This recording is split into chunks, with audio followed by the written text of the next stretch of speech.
ver el proceso de la digestión y la absorción. En el proceso de digestión, ¿ustedes creen que comemos purinas, pirimidinas en los alimentos? Sí comemos, ¿no es cierto? Como ayer hemos visto el té, el café y la cocoa.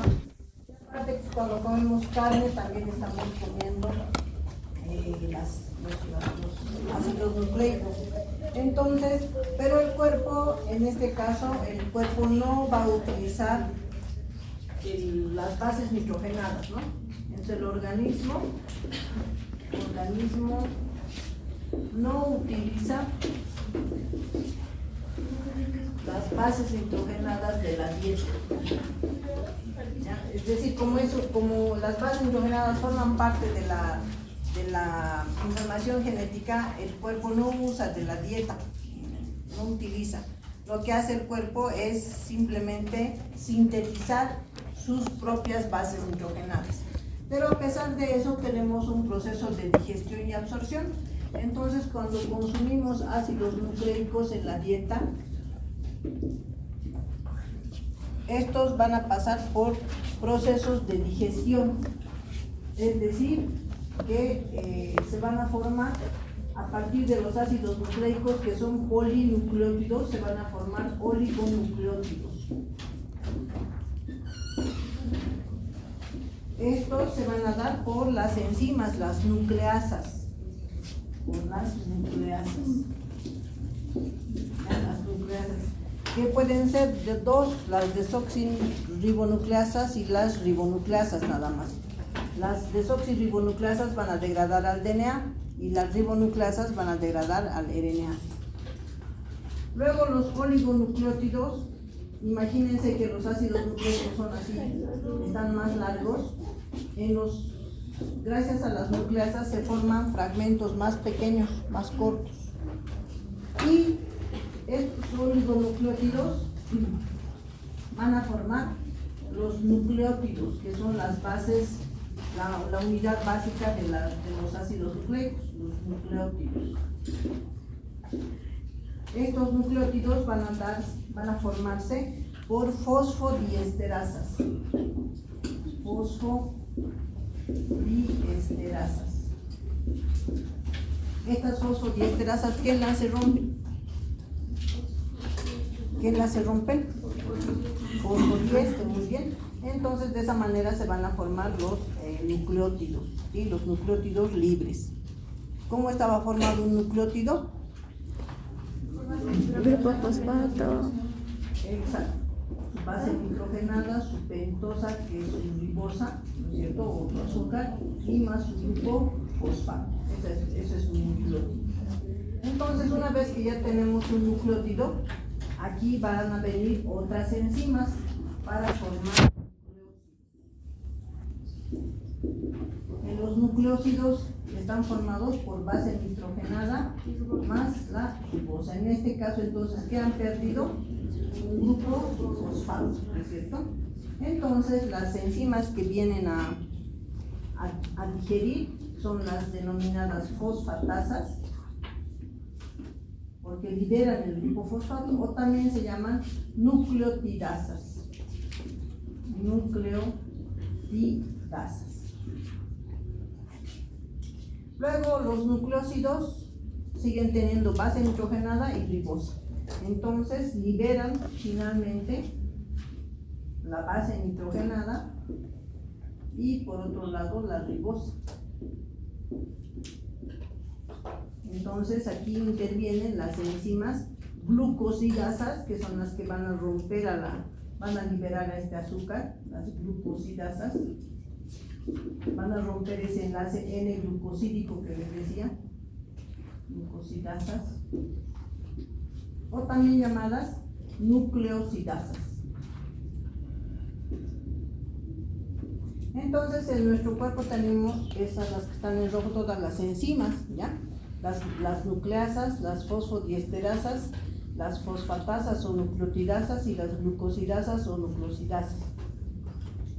Estas enzimas entonces degradan a los ácidos nucleicos que ingerimos en la dieta, y una vez que ya se ha degradado todo, el proceso de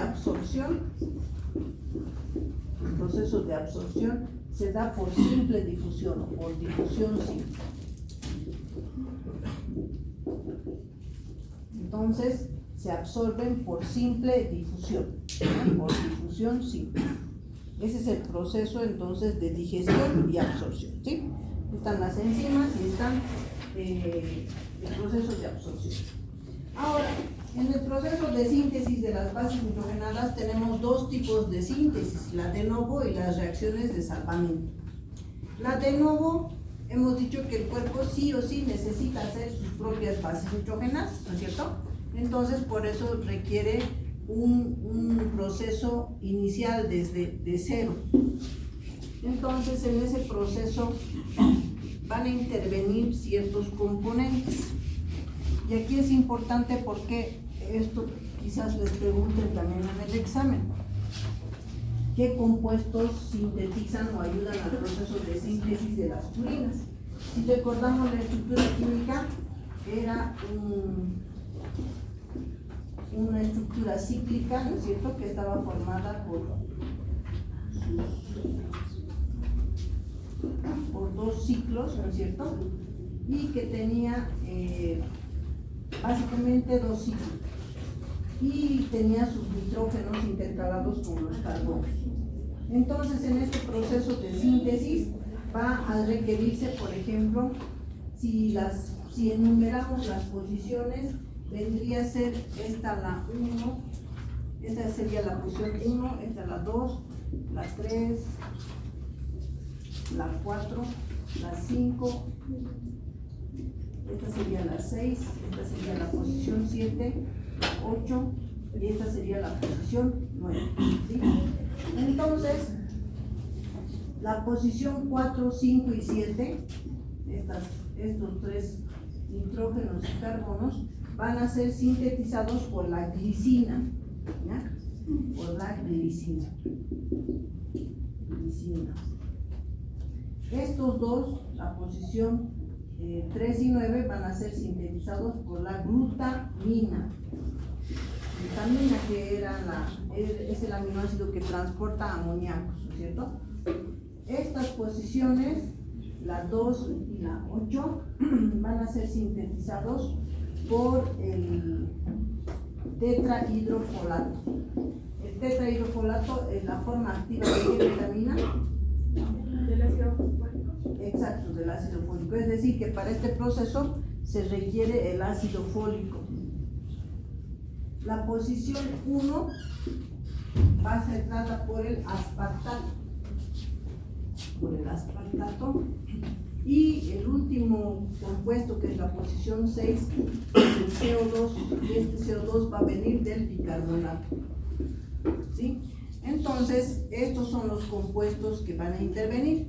¿Qué se requiere para la síntesis? Glicina, tetrahidrofolato, que es la vitamina B9, glutamina, ácido aspartico y CO2, el bicarbonato, que es el que va a donar el CO2 para la síntesis de las purinas. ¿Ya? Esto es importante para que sepan qué compuestos sintetizan las purinas. Ahora, en el proceso de síntesis, ya hablando del proceso de síntesis como tal, va el precursor de toda esta formación, es la ribosa 5-fosfato. La ribosa 5-fosfato. Esta ribosa 5-fosfato, si recuerdan de dónde viene, ¿recuerdan en el metabolismo de carbohidratos? De la vía de las pentosas. Muy bien, va a venir de las pentosas, de la glucosa. Va a venir de la glucosa, de la vía de las pentosas. Entonces la glucosa indirectamente va a formar la ribosa 5-fosfato. De esta es una serie de reacciones, pero la reacción más importante es que va a formar el PRPP, que es el fosforibosil, pirofosfato. Pirofosfato. ¿Sí? Ese es el compuesto clave para el proceso de síntesis. Esta reacción va a requerir ATP y va a estar catalizada por la fosforibosil pirofosfato sintetasa.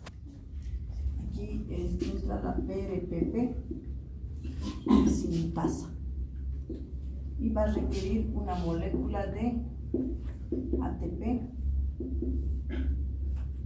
para este proceso. ¿Sí? Entonces el compuesto es el más importante, el fosforibosil pirofosfato, para que se forme en las purinas.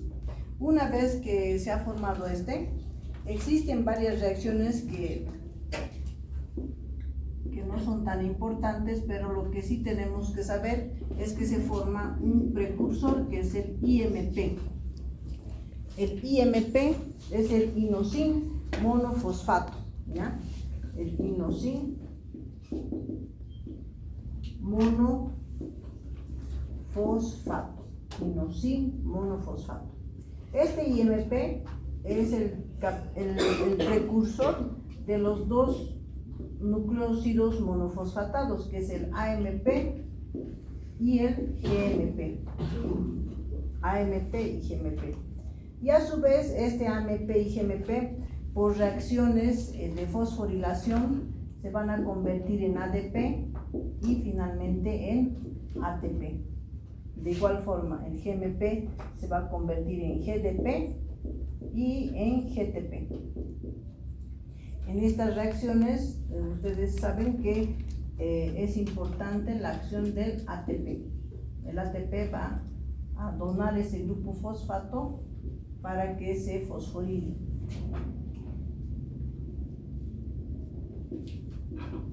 ATP y el ATP. Entonces, el inositol monofosfato, inosin monofosfato, es el que va a ser precursor de los dos nucleósidos, el AMP y el GMP, ¿no? AMP y GMP. Entonces ese es el proceso de síntesis de nuevo. No tienen que olvidar la enzima, la fosforibosil pirofosfato sintasa, que es la enzima reguladora del proceso, y el precursor, ¿quién es? La ribosa 5-fosfato, para formar todos los compuestos. Vamos a las reacciones de salvamento.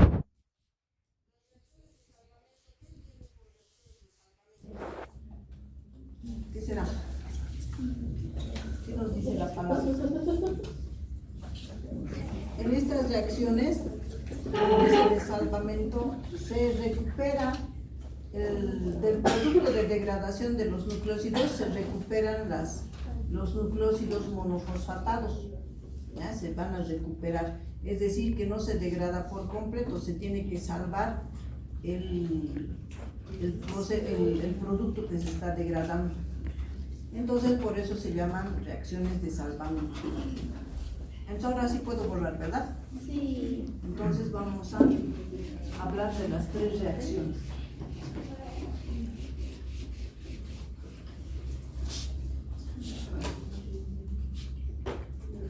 Se salvan las bases nitrogenadas. En este proceso va a intervenir la adenina. No sé si es la adenina o la adenosina. La adenina está bien. La adenina entonces es la base nitrogenada que se va a recuperar, se va a reciclar. Una vez que se está degradando el nucleótido, se recupera la adenina y a partir de la adenina se sintetiza el AMP, el adenosin monofosfato, ¿no es cierto? Que es el nucleótido que también estamos aquí viendo que se tiene que sintetizar. En este proceso va a intervenir la fosforibosil pirofosfato, el fosforibosil pirofosfato, el PRPP, va a intervenir en este proceso para que se sintetice el adenosin monofosfato. La enzima es la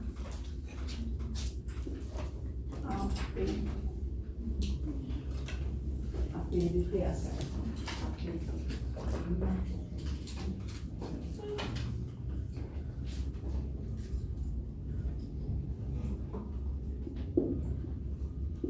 apereteasa. ¿Qué es apereteasa? Apereteasa. La apereteasa viene a ser la adenina fosforibosil. Adenina fosforibosil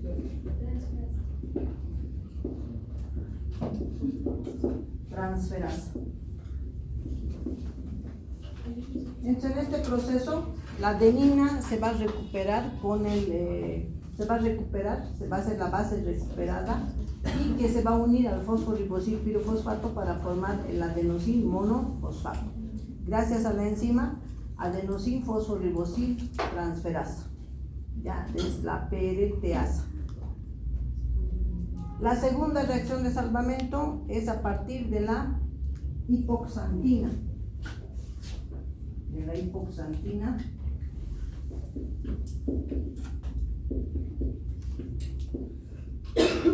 que va a formar el GMP. El GMP y también va a utilizar a la fosforibosil pirofosfato, al fosforibosil pirofosfato, y la enzima es la HG PRTasa,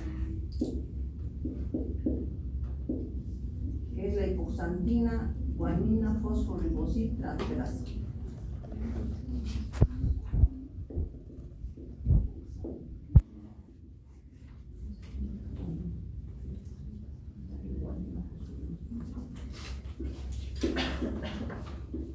Guanina fosforibosil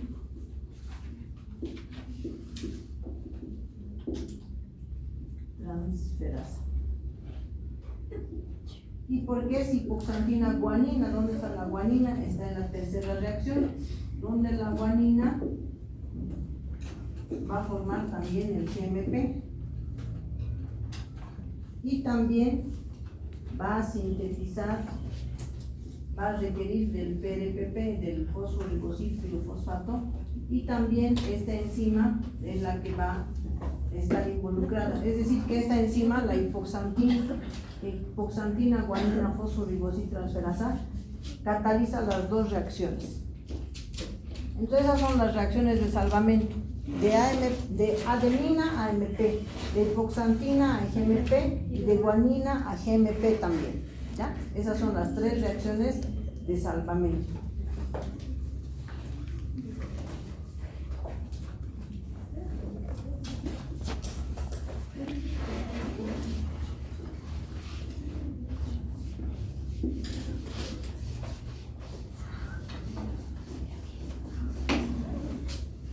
Ya hemos visto la síntesis de novo y las reacciones de salvamento.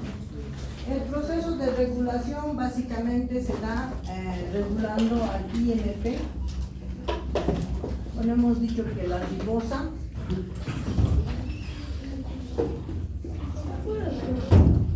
¿sí?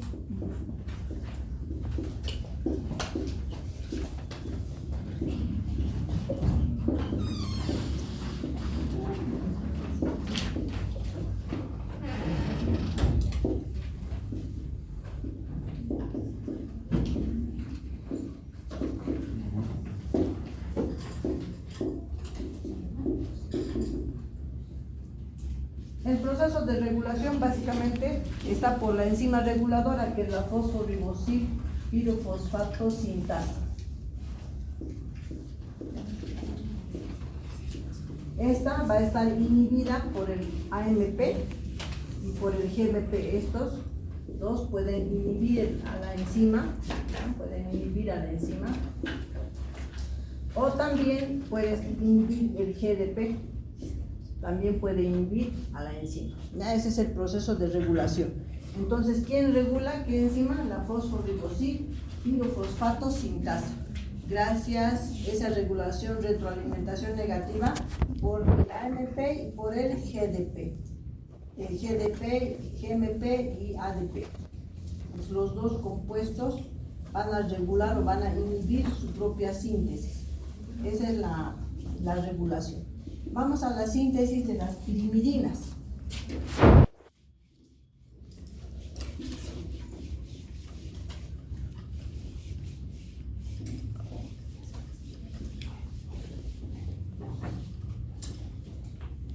En la síntesis de las pirimidinas,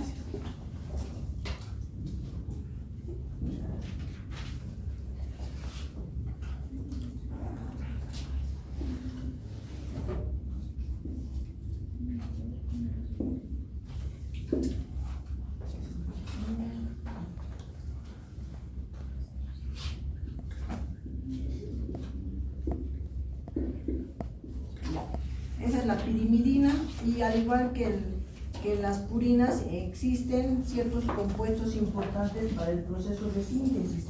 El compuesto más importante en este proceso es el ácido aspartico, el aspartato. El aspartato es el que va a sintetizar las posiciones 1, 4, 5, 6 de la pirimidina. También va a requerir la glutamina y el bicarbonato. La glutamina es la que va a sintetizar. La glutamina sintetiza la posición 3 y el bicarbonato va a sintetizar el CO2, ¿no es cierto? El HCO3 va a sintetizar el CO2 para la posición 2. Entonces, las pirimidinas se necesitan 2 aminoácidos y bicarbonato, la glutamina y el ácido aspartico, aspartato, y el CO2 del bicarbonato.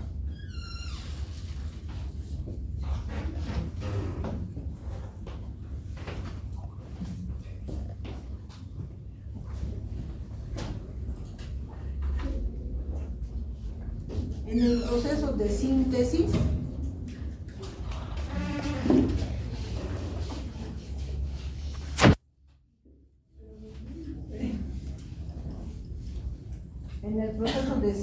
se necesita el CO2 como compuestos precursores. Es el CO2 más la glutamina,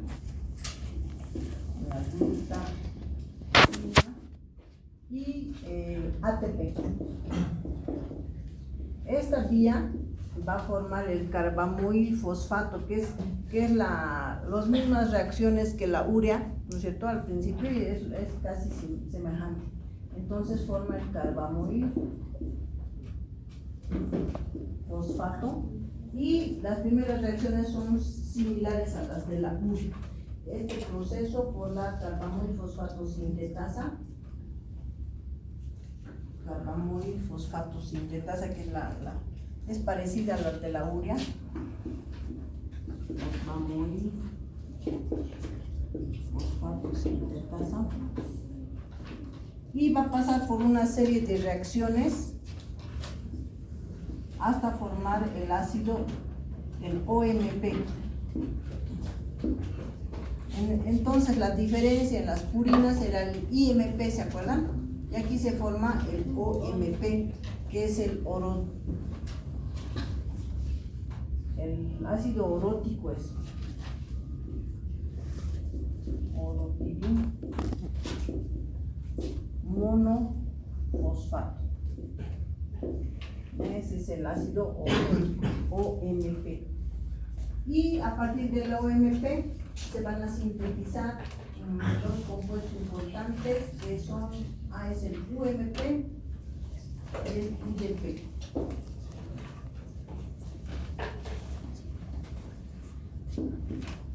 UMP y el UDP. Y de este UDP es donde se va a derivar las otras dos nucleótidos, que vendrían a ser el CPP y el TMP.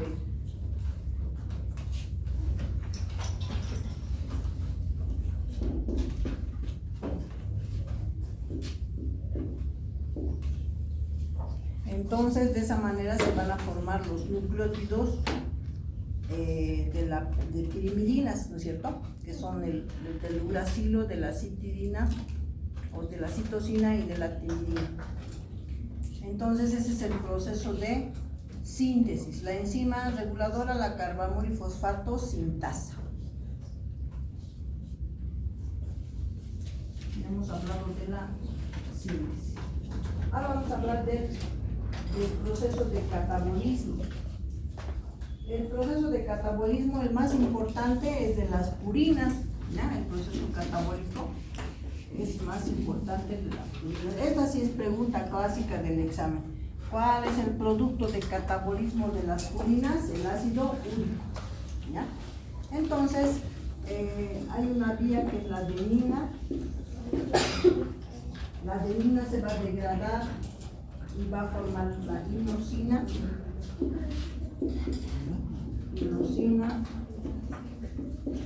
la hipoxantina, y la hipoxantina va a formar la xantina y el ácido úrico. La xantina,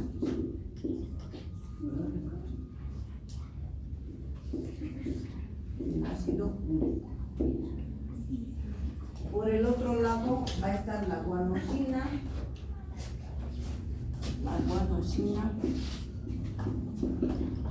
la guanina, y la guanina va a formar la xantina. Es el proceso de degradación. La enzima más importante es la xantina oxidasa. La xantina oxidasa. Y de esa manera se forma el ácido úrico. Tanto la adenina como la guanosina van a degradarse en ácido úrico. Y fíjense que los dos compuestos van a formar xantina, y la xantina va a sintetizar ácido úrico. ¿Por qué es importante esta reacción? Porque la xantina oxidasa puede ser inhibida por el allopurinol, que es un medicamento para el tratamiento de la gota.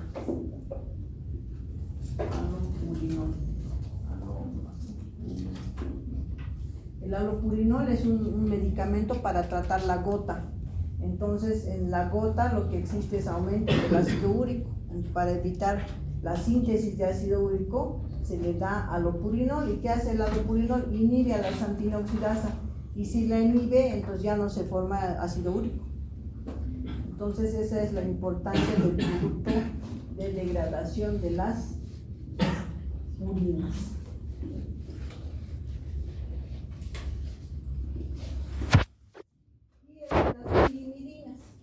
De las pirimidinas, su proceso de degradación se da a partir de la citosina y la timina. La citosina, el uracilo,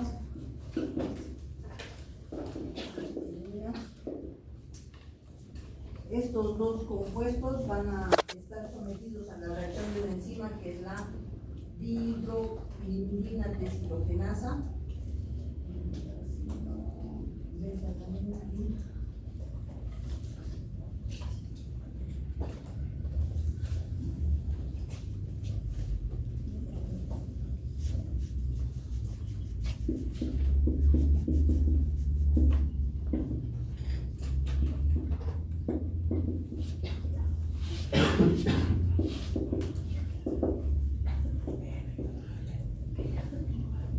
Entonces la timina va a formar la dihidrotimina y el uracilo el dihidrouracilo.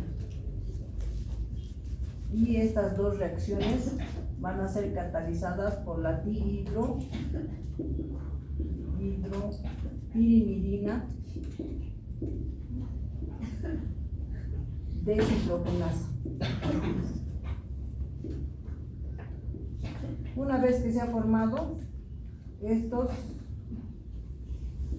por otras reacciones químicas que no son importantes, van a formar la beta-alanina. La beta-alanina, ¿en qué se diferencia de la alanina normal?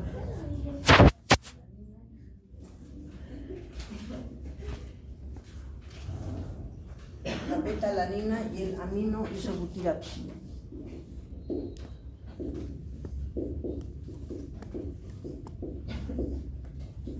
Estos dos son aminoácidos, pero son de la especie beta, que significa que en el carbono 3 van a derivar su grupo amino. No es del carbono 2 como lo es todos los aminoácidos, derivan del carbono 2 del grupo amino. Estas van a derivar del grupo 3, del carbono 3. Entonces son aminoácidos no proteicos, ambos. tanto la betalanina como el amino isobutirato son aminoácidos no proteicos, que no son tan importantes como el ácido úrico. Ese es el catabolismo. Finalmente, la patología. Las dos patologías, o las más importantes, hemos dicho.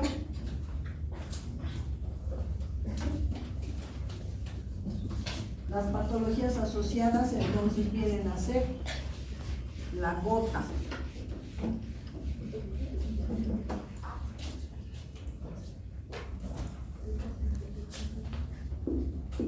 La gota y el síndrome de Lesch-Nyhan.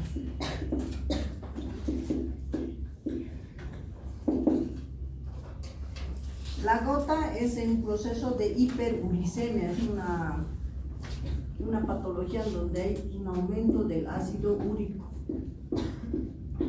que se llama hiperuricemia. Este ácido úrico se transforma en cristales y puede dañar las articulaciones formando una artritis gotosa. Artritis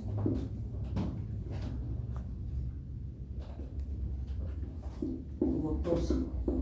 Estos cristales de uratoso sobre todo se depositan en el dedo gordo del pie. Entonces eso va a hacer que estos pacientes tengan dolor a nivel del dedo gordo. Generalmente a quienes ataca, a los varones, ¿ya? Los varones son los más susceptibles. Y antes se decía que esta enfermedad era la enfermedad de los reyes porque afectaba tanto a los que tomaban mucho alcohol y a los que comían mucha carne, ¿ya? por las proteínas y los ácidos nucleicos. Entonces eso hacía que se tenga en exageración purinas y por lo tanto se degraden en ácido úrico.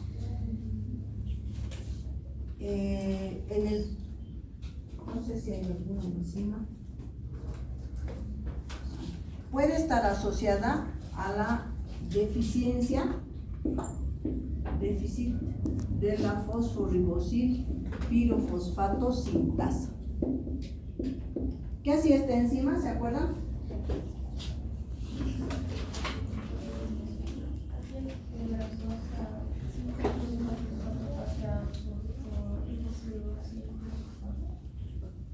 Sí, hace que por un lado interviene en las reacciones de salvamento, de la adenina se une con este compuesto, con el fosforibosil, y este fosforibosil pirofosfato entonces se sintetiza gracias a esta enzima. Entonces, como no se puede sintetizar directamente, hay un defecto de esta enzima y eso va a provocar un aumento de ácido úrico. ¿Ya? Entonces puede haber asociación a este déficit de la fosforibosil pirofosfato sintasa. En este tratamiento, ¿cuál va a ser? El allopurinol. Y en la dieta, ¿qué le vamos a decir que no coma? En la dieta no va a comer carne, ¿qué más? Alcohol, está bien el alcohol, pero ¿qué más? Todo tipo de, ¿qué moléculas le vamos a decir que no coma? ¿Qué? Moléculas de carbohidratos, lípidos, proteínas. Proteínas no tiene que comer porque hemos dicho en la síntesis de nuevo está el aspartato, la glicina, la glutamina, son compuestos precursores. Entonces tiene que haber una disminución de proteínas. No tiene que comer en especial carne, huevo tampoco, o sea, disminuirle la cantidad de proteínas, darle el allopurinol y evitar que consuma ¿qué bebidas? El té, el café, la cocoa. Estos pacientes la pasan mal porque no pueden comer mucho, o sea, mucha variedad de alimentos. Todo les causa ese aumento. Y también, como tienen artritis gotosa, les duelen las articulaciones, no hay que darles aspirina, ¿sí? ¿Por qué no hay que darles aspirina? Porque aquí no aspirina, Porque la aspirina va a interferir en la eliminación del ácido úrico por los riñones. Entonces provoca mayor acumulación de ácido úrico. La aspirina evita la eliminación de ácido úrico por los riñones y por eso tampoco tenemos que darle aspirina. Entonces, básicamente esa es la gota. Otro síndrome menos frecuente que es también asociado a una hiperuricemia es el síndrome de Lesch-Nyhan, la hiperuricemia. Uricemia es este síndrome que tiene hiperuricemia y que tiene déficit de la enzima hipoxantina, guanina, fosforibosil, transferasa. ¿Esta en qué intervenía? La HGPRTasa en las reacciones de salvamento. Es decir, que la adenina y la guanina no van a poder sintetizar GMP ni AMP, en especial el GMP, ¿no es cierto? No se va a poder sintetizar, entonces se va a acumular la guanina y la hipoxantina, y eso va a hacer que predisponga a mayor cantidad de ácido úrico. En estos pacientes no se sabe cuál es el mecanismo, pero como es una patología genética, a temprana edad el bebé ya presenta rasgos, ¿no? Rasgos de hiperuricemia que le causan un malestar general, tiene alteración del sistema nervioso central, y lo que es más raro en estos pacientes que tienen automutilación, es decir, se empiezan a morder la lengua, a morder los labios, hasta sangrar y hasta quitarse el labio. Claro, ellos no lo hacen inconscientemente, pero les duele, entonces presentan automutilación. Entonces, por eso es difícil diagnosticar este síndrome, y lo que nos tiene que llamar la atención es el aumento de ácido úrico en sangre. Entonces, eso nos puede guiar a hacer estudios más profundos para hacer su tratamiento, ¿no es cierto? Su tratamiento igual tiene que ser parecido al de la gota, disminuirle la cantidad de proteínas ya restringidas. Como son bebés, tenemos que darles proteína, ¿no es cierto? Tratar de disminuir la cantidad de proteína, y pues si controlamos eso, el bebé puede llegar a disminuir o no progresar la alteración del sistema nervioso, porque tardan en caminar, tardan en hablar. Entonces es difícil el diagnóstico, pero sí pueden sobrevivir una vez que ya han diagnosticado. Listo, con eso hemos cumplido el tema que nos tocaba hoy.